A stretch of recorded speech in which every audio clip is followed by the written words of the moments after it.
ಎಲ್ರಿಗೂ ನಮಸ್ಕಾರ. ನಾನು ನಿಮ್ಮ ಪ್ರೀತಿಯ ಅನಿತಾ ಶಮಂತ್. ಫ್ರೆಂಡ್ಸ್, ಎಲ್ಲರೂ ಹೇಗಿದ್ದೀರಾ? ಹೋಪ್ ಎಲ್ಲರೂ ಚೆನ್ನಾಗಿದ್ದೀರಾ ಅಂತ ಅನ್ಕೊಂಡಿದ್ದೀನಿ. ಸೊ ಎಲ್ಲರೂ ಚೆನ್ನಾಗಿದ್ದೀರಾ ಅಂತ ಅನ್ಕೊಂಡು ಇವತ್ತಿನ ಒಂದು ವಿಡಿಯೋನ ಸ್ಟಾರ್ಟ್ ಮಾಡೋಣ. ಸೊ ತುಂಬಾ ಜನಗಳು ವೆಯ್ಟ್ ಮಾಡ್ತಾ ಇರೋದೇ ಗೃಹಲಕ್ಷ್ಮಿ ದುಡ್ಡಿಗೆ. ಯಾಕೆ ಅನಿತಾ, ಗೌರಿ ಹಬ್ಬಕ್ಕೆ ಬರುತ್ತೆ ಅಂತ ಹೇಳಿದ್ರಿ, ಅಂದ್ರೆ ಗೌರಿ ಗಣೇಶ ಹಬ್ಬಕ್ಕೆ ಲಕ್ಷ್ಮಿ ಹೆಬ್ಬಾಳ್ಕರ್ ಮೇಡಮ್ ಅವರು 2,000 ರೂಪಾಯಿ ಹಾಕ್ಬಿಡ್ತೀವಿ ಅಂತ ಹೇಳಿದ್ರು. ಸೊ ಗೌರಿ ಗಣೇಶ ಹಬ್ಬನೂ ಮುಗೀತು. ಸೊ ಇನ್ನೇನ್ ಮಹಾಲಯ ಅಮಾವಾಸ್ಯೆ ಹಬ್ಬನೇ ಹತ್ರ ಬರ್ತಾ ಇದೆ. ಅಟ್ಲೀಸ್ಟ್ ಆ ಹಬ್ಬಕ್ಕಾದ್ರೂ ಮತ್ತೆ ನಮ್ಗೆ 22ನೇ ಕಂತಿನ ಹಣವನ್ನ ಹಾಕ್ತಾರಾ ಇಲ್ವಾ ಅಂತ ಹೇಳ್ಬಿಟ್ಟು ಖಂಡಿತವಾಗ್ಲೂ ನಿಮ್ಮೆಲ್ಲರಿಗೂ ಕೂಡ ಅನ್ನಿಸ್ತಾ ಇರುತ್ತೆ. ಸೊ ಇದ್ರ ಬಗ್ಗೆ ಖಂಡಿತವಾಗ್ಲೂ ಕ್ಲಾರಿಟಿಯನ್ನ ಕೊಡ್ತೀನಿ. ಈಗ ಆಲ್ರೆಡಿ ಗೃಹಲಕ್ಷ್ಮಿ ಯೋಜನೆ 22ನೇ ಕಂತಿನ ಹಣದ ಬಗ್ಗೆ ಟೆಲಿಗ್ರಾಮ್ ನಲ್ಲಿ ನಮ್ಗೆ ಒಂದು ಮಾಹಿತಿ ಸಿಕ್ಕಿದೆ. ಲೇಟೆಸ್ಟ್ ಆಗಿ ಲಕ್ಷ್ಮಿ ಹೆಬ್ಬಾಳ್ಕರ್ ಮೇಡಮ್ ಅವರು ಏನಂತ ಉತ್ತರವನ್ನ ಕೊಡ್ತಾ ಇದ್ದಾರೆ ಅಂತ ಹೇಳ್ಬಿಟ್ಟು. ಸೊ ಹಾಗಾದ್ರೆ ಎಷ್ಟು ಹಣ ಬರುತ್ತೆ, ಯಾವ ಹಬ್ಬಕ್ಕೆ ಬರುತ್ತೆ ಅನ್ನೋದನ್ನ ಕಂಪ್ಲೀಟ್ ಆಗಿ ಹೇಳ್ತಾ ಹೋಗ್ತೀನಿ. ಅಂಡ್ ಅದಿಷ್ಟೇ ಅಲ್ಲ, ಸೊ ಈಗ ಸರ್ಕಾರದಿಂದ ಇನ್ನೊಂದು ಯೋಜನೆಯನ್ನ ಜಾರಿಗೆ ತರಲಾಗಿದೆ.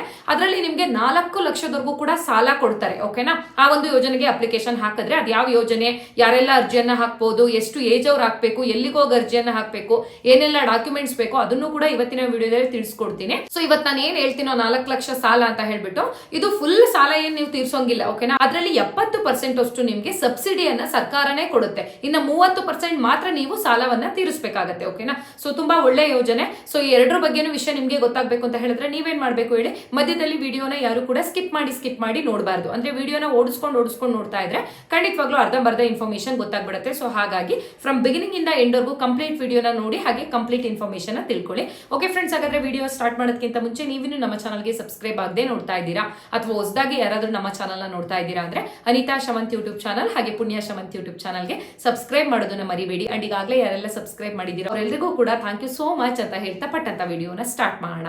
ಸೊ ಫ್ರೆಂಡ್ಸ್, ಈಗ ಮೊದಲನೇದಾಗಿ ಗೃಹಲಕ್ಷ್ಮಿ ಯೋಜನೆ ಬಗ್ಗೆ ಮಾತಾಡ್ತೀನಿ. ಸೊ ಅದಾದ್ಮೇಲೆ ಉದ್ಯಮಶೀಲತಾ ಅಭಿವೃದ್ಧಿ ಯೋಜನೆ ಅಂತ ಹೇಳ್ಬಿಟ್ಟು ಹೇಳಿದೆ ಅಲ್ವಾ, ಅದ್ರ ಬಗ್ಗೆ ನಾನು ನಿಮ್ಗೆ ಇನ್ಫಾರ್ಮೇಶನ್ ಕೊಡ್ತಾ ಹೋಗ್ತೀನಿ. ಸೊ ಈ ಗೃಹಲಕ್ಷ್ಮಿ 22ನೇ ಕಂತಿನ ಹಣ ಯಾವಾಗಪ್ಪ ಬರುತ್ತೆ ಅಂತ ಹೇಳಿದ್ರೆ, ಸೊ ಈಗ ಲೇಟೆಸ್ಟ್ ಆಗಿ ಲಕ್ಷ್ಮಿ ಹೆಬ್ಬಾಳ್ಕರ್ ಮೇಡಮ್ ಅವರು ಟೆಲಿಗ್ರಾಮ್ ನಲ್ಲಿ ಅನೌನ್ಸ್ ಮಾಡಿರೋದು ಏನು ಅಂತ ಹೇಳಿದ್ರೆ, ಸದ್ಯದಲ್ಲೇ ಅಂದ್ರೆ ಇನ್ನ ಕೇವಲ 1 ವಾರದಲ್ಲಿ ನಿಮ್ಗೆ ಹಣವನ್ನ ಬಿಡುಗಡೆ ಮಾಡ್ತಾ ಇದೀವಿ ಅಂತ ಹೇಳಿ ತಿಳಿಸಿದ್ದಾರೆ.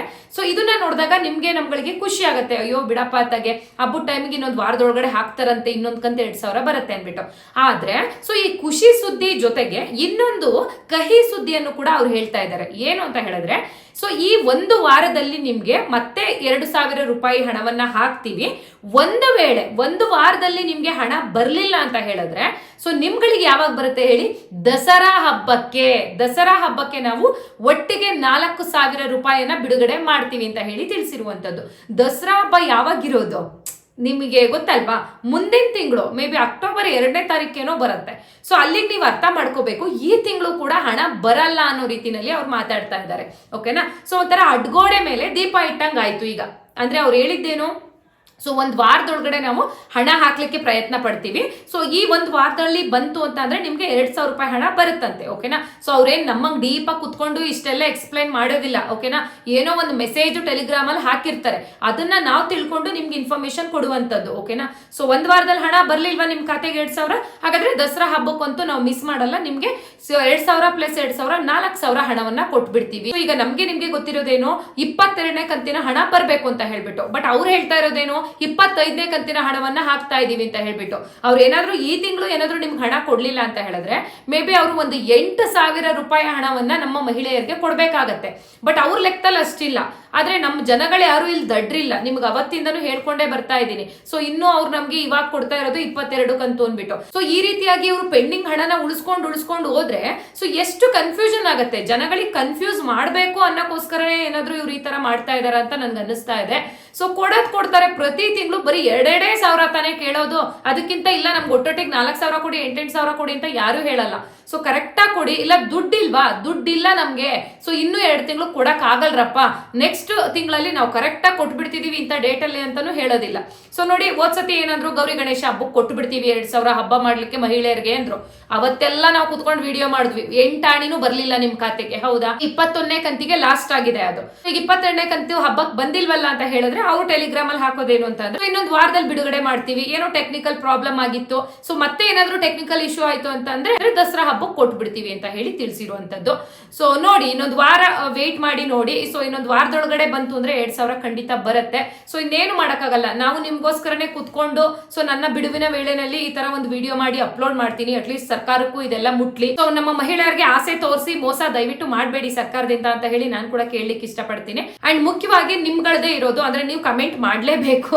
ಸೊ ಪ್ರತಿ ವಿಡಿಯೋದಲ್ಲಿ ಹೇಳ್ತಾ ಇರ್ತೀನಿ. ಸೊ 22ನೇ ಕಂತು ಇನ್ನೂ ಬಂದಿಲ್ಲ, ಆದಷ್ಟು ಬೇಗ ಹಾಕಿ ಅಂತ ಹೇಳ್ಬಿಟ್ಟು ನಿಮ್ಗೆ ಏನ್ ಅನ್ಸುತ್ತೋ ಅದನ್ನ ದಯವಿಟ್ಟು ಕಮೆಂಟ್ ಮಾಡಿ ತಿಳಿಸಿ. ಅಂಡ್ ಇವತ್ತಿನ ವಿಡಿಯೋಗೆ ಪುಟ್ಟದೊಂದು ಲೈಕ್ ಮಾಡೋದನ್ನ ಮರಿಬೇಡಿ. ಸೊ ಇದಾಗಿತ್ತು ಗೃಹಲಕ್ಷ್ಮಿ ಬಗ್ಗೆ ಲೇಟೆಸ್ಟ್ ಆಗಿ ಬಂದಿರುವಂತ ಅಪ್ಡೇಟ್. ಇನ್ನೇನು ಮಾಡಕ್ಕಾಗಲ್ಲ, ಬಂದ್ರೆ ಇನ್ನೊಂದು ವಾರದಲ್ಲಿ, ಇಲ್ಲ ಅಂತಂದ್ರೆ ಮುಂದಿನ ತಿಂಗಳಲ್ಲಿ ಅಷ್ಟೇನೆ. ಓಕೆನಾ? ಸೊ ತುಂಬಾ ಜನ ಕೇಳ್ತಾನೆ ಇರ್ತೀರಲ್ವಾ, ಅನಿತಾ ಏನಾದ್ರೂ ಒಂಚೂರು ವಿಷಯ ಸಿಕ್ಕರು ನಮಗ್ ತಿಳಿಸಿ, ನಾವುಗಳು ನಿಮ್ ವಿಡಿಯೋಗೆ ವೆಯ್ಟ್ ಮಾಡ್ತಾನೆ ಇರ್ತೀವಿ ಅಂತ ಹೇಳ್ಬಿಟ್ಟು. ಸೊ ಹಂಗಾಗಿ ನನಗೂ ಖುಷಿನೇ ನಿಮ್ ಮುಂದೆ ಈ ರೀತಿ ಬರ್ಲಿಕ್ಕೆ. ಸೊ ನಿಮ್ ಕಮೆಂಟ್ ಗಳನ್ನೆಲ್ಲ ಓದ್ತಾ ಇದ್ದಾಗ ಏನೋ ಒಂಥರ ನನ್ನ ಹತ್ರದವ್ರೇನೋ, ನಾನು ನಿಮ್ಮನ್ನ ನೋಡೇ ಇದ್ದೀನೇನೋ, ನನ್ನ ಹತ್ರ ನೇರವಾಗಿ ನೀವು ಮಾತಾಡ್ತಾ ಇದ್ದೀರೇನೋ ಸೊ ಅನ್ನೋ ರೀತಿ ನನಗೂ ಕೂಡ ಫೀಲ್ ಆಗುತ್ತೆ. ಸೊ ಹಂಗಾಗಿ ಸೊ ಈ ರೀತಿ ವಿಡಿಯೋ ಮಾಡ್ಬಿಟ್ರೆ ಏನೋ ಒಂಥರ ಇನ್ನು ಬಾಂಡಿಂಗ್ ನಮ್ದು ನಿಮ್ದು ಹತ್ರ ಆಗೋಯ್ತೇನೋ ಅನ್ನೋಷ್ಟು ನಾನು ಖುಷಿ ಪಡ್ತೀನಿ. ಅಂದ್ರೆ ನನ್ನ ಅಣ್ಣ ತಮ್ಮಂದಿರಾಗಿರ್ಬೋದು, ಅಕ್ಕ ತಂಗಿಯರಾಗಿರ್ಬೋದು, ನೀವುಗಳು ಅನ್ನೋ ರೀತಿನಲ್ಲೇ ನಾನು ಕೂಡ ಫೀಲ್ ಮಾಡೋದು. ಸೊ ಇದಿಷ್ಟು ಗೃಹಲಕ್ಷ್ಮಿ ಬಗ್ಗೆ ಆಯ್ತು. ಸೊ ನೆಕ್ಸ್ಟ್ ಇನ್ನೊಂದು ಇಂಪಾರ್ಟೆಂಟ್ ಅಪ್ಡೇಟ್ ಇದೆ ನಿಮ್ಗೆ. ಸೊ ನಾನು ಹೇಳ್ದೆ ಅಲ್ಲ ಈಗ ಉದ್ಯಮಶೀಲತಾ ಅಭಿವೃದ್ಧಿ ಯೋಜನೆ ಅಂತ ಹೇಳ್ಬಿಟ್ಟು, ಇನ್ನೊಮ್ಮೆ ಕನ್ಫರ್ಮ್ ಮಾಡ್ಕೋತೀನಿ ರೀ, ಏನಾದ್ರೂ ತಪ್ಪು ಹೇಳ್ಬಿಟ್ರೆ ಕಷ್ಟ ಆಮೇಲೆ. ಕರೆಕ್ಟ್ ಇದೆ, ಉದ್ಯಮಶೀಲತಾ ಅಭಿವೃದ್ಧಿ ಯೋಜನೆ ಅಂತ ಹೇಳ್ಬಿಟ್ಟು. ಸೊ ಈ ಒಂದು ಯೋಜನೆ ಅಡಿ ನಿಮ್ಗೆ 4 ಲಕ್ಷದವರೆಗೂ ಕೂಡ ಸಾಲ ಕೊಡ್ತಾರೆ ಈ ಯೋಜನೆಗೆ ಅಪ್ಲಿಕೇಶನ್ ಹಾಕ್ತವ್ರಿಗೆ. ಅಂಡ್ ನಿಮ್ಗೆ 4 ಲಕ್ಷ ಬೇಡ ಅಂತ ಅಂದ್ರೆ ತೊಂದರೆ ಇಲ್ಲ, ಕೇವಲ 1 ಲಕ್ಷದಿಂದನೂ ನೀವು ಸಾಲವನ್ನ ತಗೋಬಹುದು. 1 ಲಕ್ಷ ಕೊಡ್ತಾರೆ, 2 ಲಕ್ಷ ಕೊಡ್ತಾರೆ, 3 ಲಕ್ಷನೂ ಕೊಡ್ತಾರೆ. ಅಪ್ ಟು 4 ಲಕ್ಷದವರೆಗೂ ಕೂಡ ಇಲ್ಲಿ ಸಾಲ ಇದೆ. ನಿಮ್ಗೆ ಎಷ್ಟು ಬೇಕೋ ಸಾಲ ಅಷ್ಟಕ್ಕೆ ನೀವು ಅರ್ಜಿಯನ್ನ ಹಾಕೋಬಹುದು ಅಲ್ಲಿ. ಓಕೆನಾ? ಸೊ ಈ ಒಂದು ಉದ್ಯಮಶೀಲತಾ ಅಭಿವೃದ್ಧಿ ಯೋಜನೆಯಲ್ಲಿ ಯಾಕೆ ಸಾಲವನ್ನ ಕೊಡ್ತಾರಪ್ಪ ಅಂತ ಹೇಳಿದ್ರೆ, ಸುಮ್ನೆ ನಮ್ಗಳಿಗೆ ಖರ್ಚು ಮಾಡ್ಕೊಳಕ್ ಕೊಡೋದಿಲ್ಲ. ಸೊ ಏನಾದ್ರೂ ಸ್ವಂತ ಉದ್ಯೋಗವನ್ನ ಪ್ರಾರಂಭ ಮಾಡ್ಬೇಕು ನೀವು. ಓಕೆನಾ? ಅಂದ್ರೆ ಚಿಕ್ಕ ಪುಟ್ಟದಾಗಿ ಹೋಟೆಲ್ ಇಡೋದು, ಅಥವಾ ಚಿಕ್ಕ ಪುಟ್ಟದಾಗಿ ಮನೆಯಲ್ಲಿ ಸೀರೆ ಬಿಸ್ನೆಸ್ ಮಾಡ್ತಾರೆ, ಅಥವಾ ಏನೋ ಟೈಲರಿಂಗ್ ಶಾಪ್ ಇಡ್ತಾ ಇರ್ತಾರೆ, ಅಥವಾ ಕಾಫಿ ಟೀ ಅಂಗಡಿ ಇಡ್ತಾ ಇರ್ತಾರೆ, ಅಥವಾ ಚಿಲ್ಲರೆ ಅಂಗಡಿ ಇಡ್ತಾ ಇರ್ತಾರೆ. ಸೊ ಈ ರೀತಿಯಾಗಿ ಸೊ ಏನಾದ್ರೂ ಒಂದು ಉದ್ಯೋಗವನ್ನ, ಸ್ವಂತ ಉದ್ಯೋಗ, ಅವರ ಕಾಲ ಮೇಲೆ ಅವ್ರು ನಿಂತ್ಕೋಬೇಕು. ಸೊ ಆ ರೀತಿ ನೀವು ಬಿಸ್ನೆಸ್ ಮಾಡಕ್ ರೆಡಿ ಇದ್ದೀರಾ ಅಂದ್ರೆ ಮಾತ್ರ ಈ ಒಂದು ಲೋನ್ ಅನ್ನ ಕೊಡ್ತಾರೆ. ಅಂಡ್ ನಿಮ್ಗೆ ಈಗ ಅನ್ಸುತ್ತೆ ಅವ್ರಿಗೆ ಹೆಂಗ್ ಗೊತ್ತಾಗುತ್ತೆ ಅನಿತಾ, ಸುಳ್ಳು ಹೇಳ್ಬಿಟ್ಟು ಅಪ್ಲಿಕೇಶನ್ ಫಾರ್ಮ್ ನ ನಾವು ಬರ್ದಾಕ್ತಿವಿ ಬಿಡಿ, ಏನೋ ಒಂದು ಮಾಡ್ತೀವಿ ಅಂತ ಹೇಳ್ಬಿಟ್ಟು ನಮ್ ಖರ್ಚಿಗೆ ಬೇಕಾಗಿದೆ ದುಡ್ಡು ತಗೋಬಹುದಾ ಅಂತ ಹೇಳ್ಬಿಟ್ಟು. ಆ ರೀತಿ ಮಾಡಕ್ಕಾಗಲ್ಲ. ಅದಕ್ಕೆ ಒಂದು ಕಂಪಲ್ಸರಿ ಡಾಕ್ಯುಮೆಂಟ್ ಕೇಳ್ತಾರೆ. ಅದನ್ನ ನೀವು ಗ್ರಾಮ ಒನ್ ಕಚೇರಿಗೆ ಹೋಗ್ತಿರಲ್ಲ, ಸೈಬರ್ ಸೆಂಟರ್ ಅಲ್ಲಿ ಅವರೇ ಮಾಡ್ಕೊಡ್ತಾರೆ. ಓಕೆನಾ? ಆ ಡಾಕ್ಯುಮೆಂಟ್ ಇಲ್ದೇನೆ ನಿಮ್ಮ ಹತ್ರ ಅರ್ಜಿಯನ್ನ ಹಾಕಿಸ್ಕೊಳ್ಳೋದಿಲ್ಲ. ಅಂದ್ರೆ ನೀವೇನ್ ಮಾಡ್ತಾ ಇದ್ದೀರಾ ಅಂತ ಹೇಳ್ಬಿಟ್ಟು ಸ್ವಯಂ ದೃಢೀಕರಣ ಪತ್ರ ಬರ್ದು, ಸ್ವಯಂ ದೃಢೀಕರಣ ಪತ್ರ ಬರ್ಸ್ಕೊಂಡು ಸೈನ್ ಎಲ್ಲ ತಗೋತಾರೆ. ಓಕೆನಾ? ಸೊ ಕೇರ್ಫುಲ್ ಆಗಿರ್ಬೇಕು. ಅಂಡ್ ಅದ್ರ ಜೊತೆಗೆ ನಿಮ್ದು ಆಧಾರ್ ಕಾರ್ಡ್ ಬೇಕಾಗತ್ತೆ. ಅಂಡ್ ಆಧಾರ್ ಕಾರ್ಡ್ಗೆ ಲಿಂಕ್ ಆಗಿರುವಂತ phone number must and should, ಅಂದ್ರೆ ನಿಮ್ದು ಕಾಂಟ್ಯಾಕ್ಟ್ ನಂಬರ್ ಜೊತೆಗೆ ನಿಮ್ಮ ಬ್ಯಾಂಕ್ ಡೀಟೇಲ್ಸ್ ಅಂದ್ರೆ ಅಕೌಂಟ್ ನಂಬರ್ ಕೊಡ್ಬೇಕು. ಅಂಡ್ ನಿಮ್ದು ration card must and should ಇರುತ್ತೆ. ಇದಕ್ಕೆ ರೇಷನ್ ಕಾರ್ಡ್ ಇಲ್ಲ ಅಂದ್ರೆ ಅಪ್ಲೈ ಮಾಡಕ್ ಆಗೋದಿಲ್ಲ. ಅಂಡ್ ಇನ್ನೊಂದೇನಪ್ಪ ಅಂದ್ರೆ ಇನ್ಕಮ್ ಸರ್ಟಿಫಿಕೇಟ್, ನಿಮ್ಮ ಇನ್ಕಮ್ ಅಂದ್ರೆ ಒಂದು ವಾರ್ಷಿಕ ಆದಾಯ 2 ಲಕ್ಷದ ಒಳಗಡೆ ಇರಬೇಕು ಅಂತ ಹೇಳಿ ತಿಳಿಸಿದ್ದಾರೆ. ನೀವು ಹಳ್ಳಿಯಲ್ಲಿ ಇದ್ರೂ ಕೂಡ ಅರ್ಜಿಯನ್ನ ಹಾಕ್ಬಹುದು, ಅಥವಾ ಸಿಟಿಯವರಾದ್ರೂ ಕೂಡ ಅರ್ಜಿಯನ್ನ ಹಾಕ್ಬಹುದು. ಓಕೆನಾ? ಅಂಡ್ ಇನ್ನೊಂದು ಮುಖ್ಯವಾಗಿ ಏಜ್, ಅಂದ್ರೆ ನಿಮ್ಮ ವಯಸ್ಸಿನ ಮಿತಿ ಎಷ್ಟಿರ್ಬೇಕು ಅಂದ್ರೆ 20 ವರ್ಷದ ಮೇಲ್ಪಟ್ಟವರಾಗಿರ್ಬೇಕು ನೀವು, ಹಾಗೆ 40 ವರ್ಷದ ಒಳಗಡೆ ಇರಬೇಕು ಅಂತ ಹೇಳಿ ತಿಳಿಸಿದ್ದಾರೆ. ಓಕೆನಾ? ಸೊ ಈ ಏಜ್ ಮಧ್ಯದಲ್ಲಿ ಇದ್ದೀರಾ, 20ರಿಂದ 40 ವರ್ಷ ಅಂದ್ರೆ ನೀವು ಯಾರು ಬೇಕಾದ್ರೂ ಅರ್ಜಿಯನ್ನ ಹಾಕೋಬಹುದು. ಅಂಡ್ ಎಲ್ಲಿಗೆ ಹೋಗಿ ಅರ್ಜಿಯನ್ನ ಹಾಕ್ಬೇಕು ಅಂತ ಹೇಳಿದ್ರೆ, ಮೇನ್ ಆಗಿ ನೀವು ಗ್ರಾಮ ಒನ್ ಕಚೇರಿಗೆ ಹೋಗಿ, ಎಲ್ಲೋದ್ರೂ ಈ ಒಂದು ಉದ್ಯಮಶೀಲತಾ ಅಭಿವೃದ್ಧಿ ಯೋಜನೆಗೆ ಅಪ್ಲಿಕೇಶನ್ ಹಾಕಿ ಕೊಡ್ತಾರೆ. ಓಕೆನಾ? ಇದೇನು ಈಗ ಹೊಸದಾಗಿ ಬಂದಿರೋ ಯೋಜನೆ ಅಲ್ಲ, ಪ್ರತಿ ವರ್ಷನೂ ಬರ್ತಾನೆ ಇರುತ್ತೆ. ಆದ್ರೆ ಇಂತಿಷ್ಟು ಡೇಟ್ ಒಳಗಡೆ ಅಪ್ಲಿಕೇಶನ್ ಹಾಕ್ಬೇಕು ಅಂತ ರೂಲ್ಸ್ ಇರುತ್ತೆ. ಓಕೆನಾ? ಸೊ ತುಂಬಾ ದಿನ ಇದಕ್ಕೆ ಅವಕಾಶ ಇರೋದಿಲ್ಲ. ಅಂಡ್ ಈ ವರ್ಷ ಹಾಕ್ಲಿಕ್ಕೆ ಇವಾಗ ಓಪನ್ ಮಾಡಿದ್ದಾರೆ. ಲಾಸ್ಟ್ ಡೇಟ್ ಯಾವಾಗಪ್ಪ ಈ ಅರ್ಜಿಯನ್ನ ಹಾಕ್ಲಿಕ್ಕೆ ಅಂತ ಅಂದ್ರೆ, ಸೊ ಇದೇ ಸೆಪ್ಟೆಂಬರ್ 10ನೇ ತಾರೀಕು. ಓಕೆನಾ? ಇವತ್ತು 5ನೇ ತಾರೀಕು ಅಲ್ವಾ? ನನಗೂ ಕೂಡ ಇವಾಗ ತಾನೇ ಜಸ್ಟ್ ನೋಟಿಫಿಕೇಶನ್ ಬಂತು. ನಾನು ಆಕ್ಚುಲಿ ಈ ವಿಡಿಯೋ ಮಾಡಕ್ ಕಾರಣನೇ ಈ ಒಂದು ಯೋಜನೆ ಬಗ್ಗೆ ತಿಳಿಸ್ಬಿಡೋಣ ಜನಕ್ಕೆ ಅಂತ ಹೇಳ್ಬಿಟ್ಟು. ಸೊ ಇವಾಗ ಬಂತು, ಇನ್ನು ನಾಳೆ ನಾಡಿದ್ದು ಮಾಡಿದ್ರೆ ನಿಮ್ಗೆ ಏನು ಯೂಸ್ ಆಗಲ್ಲ ಅಂತ ಹೇಳ್ಬಿಟ್ಟು, ಇನ್ನು 5 ದಿನ ಟೈಮ್ ಇದೆಯಲ್ಲ 10ನೇ ತಾರೀಕುವರೆಗೂ, ಅಷ್ಟರಲ್ಲಿ ನಿಮಗೆ ತಿಳಿಸ್ಬಿಡೋಣ ಅಂತ ಹೇಳ್ಬಿಟ್ಟು ನಾನು ವಿಡಿಯೋ ಮಾಡ್ತಾ ಇದ್ದೀನಿ ಇವತ್ತು. ಸೊ ದಯವಿಟ್ಟು ಇವತ್ತು ವಿಡಿಯೋ ನೋಡ್ತಾ ಇದ್ದೀರಾ, ನಿಮ್ಗೆ ಏನಾದ್ರೂ ಇದ್ರದ್ದು ಸೌಲಭ್ಯ ಬೇಕು ಅಂತ ಅನ್ನಿಸ್ತಿದ್ಯಾ, ನಿಮ್ಗೆ ಅವಶ್ಯಕತೆ ಇದೆಯಾ, ಇವತ್ತೇ ಹೋಗಿ ನಿಮ್ಮ ಹತ್ತಿರದ ಗ್ರಾಮ ಒನ್ ಕಚೇರಿಗೆ ಹೋಗಿ ಅರ್ಜಿಯನ್ನ ಹಾಕೊಳ್ಳಿ. ಸೊ ನಿಮ್ಮ ನಿಯರೆಸ್ಟ್ ಸೈಬರ್ ಸೆಂಟರ್ಗಳು ಇರ್ತಾವಲ್ವಾ, ಅಲ್ಲಿ ಹೋಗಿ ವಿಚಾರಿಸಿದ್ರು ಕೂಡ ಈ ಒಂದು ಯೋಜನೆಗೆ ಖಂಡಿತವಾಗ್ಲೂ ಅರ್ಜಿಯನ್ನ ಹಾಕೊಡ್ತಾರೆ. ಸೊ ಚಿಕ್ಕ ಪುಟ್ಟ ಸೈಬರ್ ಅಲ್ಲಿ ಯಾರಾದ್ರೂ ಹಾಕಲ್ಲ ಅಂತ ಅಂದ್ರೆ ನೇರವಾಗಿ ಗ್ರಾಮ ಒನ್ ಕಚೇರಿಗೆ ಹೋಗಿ ಹಾಕೊಡ್ತಾರೆ. ಓಕೆನಾ? ಸೊ ಇದಾಗಿತ್ತು. ಅಂಡ್ ಇನ್ನೊಂದು ಬರುತ್ತೆ ಕ್ಯಾಸ್ಟ್, ಎಲ್ರಿಗೂ ಇದು ಅನುಕೂಲ ಆಗೋದಿಲ್ಲ. ಓಕೆನಾ? ಕೇವಲ ಪರಿಶಿಷ್ಟ ಜಾತಿ ಮತ್ತೆ ಪರಿಶಿಷ್ಟ ಪಂಗಡ ಅಂತ ಹೇಳಿ ತಿಳಿಸಿರುವಂತದ್ದು. ಅಂದ್ರೆ SC ಮತ್ತು ST ಅವ್ರಿಗೆ ಮಾತ್ರ. ಓಕೆನಾ? ಅಂತವ್ರುಗಳು ಮಾತ್ರ ಈ ಒಂದು ಉದ್ಯಮಶೀಲತಾ ಅಭಿವೃದ್ಧಿ ಯೋಜನೆಗೆ ನೀವು ಅಪ್ಲಿಕೇಶನ್ ಹಾಕೊಂಡು ಲೋನ್ ಅನ್ನ ಪಡಿಬಹುದು. ಓಕೆನಾ? ಅಂಡ್ ಆ ಲೋನ್ ಅನ್ನ ತೀರಿಸಲಿಕ್ಕೆ ನಿಮ್ಗೆ ಟೈಮ್ ಕೂಡ ಕೊಟ್ಟಿರ್ತಾರೆ.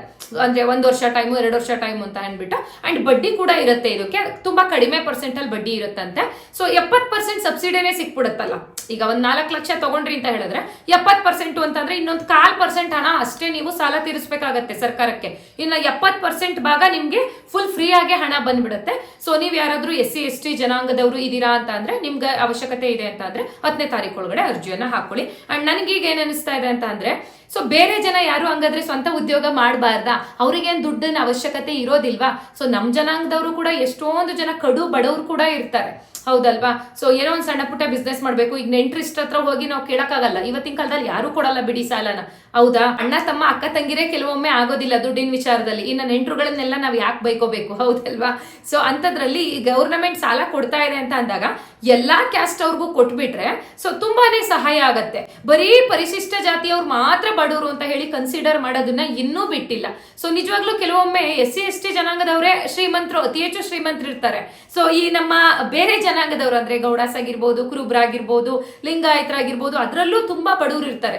ಎಲ್ರಿಗೂ ಅನುಕೂಲ ಮಾಡಿಕೊಟ್ಟಿದ್ರೆ ಎಲ್ಲರೂ ಅಪ್ಲಿಕೇಶನ್ ಹಾಕೊಂಡು ಅವರ ಒಂದು ಸ್ವಂತ ಉದ್ಯೋಗವನ್ನ ಪ್ರಾರಂಭ ಮಾಡಬಹುದಾಗಿತ್ತು. ಬೇರೆ ಏನಾದ್ರೂ ಯೋಜನೆಯನ್ನ ಸರ್ಕಾರದಿಂದ ತಂದ್ರು ಬೇರೆ ಕ್ಯಾಸ್ಟ್ ಗಳಿಗೆ ಅಂತ ಹೇಳಿದ್ರೆ ಖಂಡಿತವಾಗ್ಲೂ ನಾನು ನೆಕ್ಸ್ಟ್ ವಿಡಿಯೋದಲ್ಲಿ ಮಾಡಿ ತಿಳಿಸ್ತೀನಿ. ಸದ್ಯಕ್ಕೆ ಮಾತ್ರ SC/ST ಮಾತ್ರ ಆಗಿರುತ್ತೆ. ಓಕೆನಾ? ಓಕೆ ಫ್ರೆಂಡ್ಸ್, ಇದಾಗಿತ್ತು ಇವತ್ತಿನ ವಿಡಿಯೋ. ಸೊ ವಿಡಿಯೋ ಉಪಯುಕ್ತ ಆಯ್ತು ಅಂದ್ರೆ ಪುಟ್ಟದೊಂದು ಲೈಕ್ ಮಾಡಿ, ಅಂಡ್ ಇನ್ನು ಯಾರಾದ್ರೂ ಸಬ್ಸ್ಕ್ರೈಬ್ ಆಗದೆ ನೋಡ್ತಾ ಇದ್ದೀರಾ ಅಂದ್ರೆ ದಯವಿಟ್ಟು ಸಬ್ಸ್ಕ್ರೈಬ್ ಮಾಡ್ಕೊಂಡು ವಿಡಿಯೋನ ನೋಡಿ.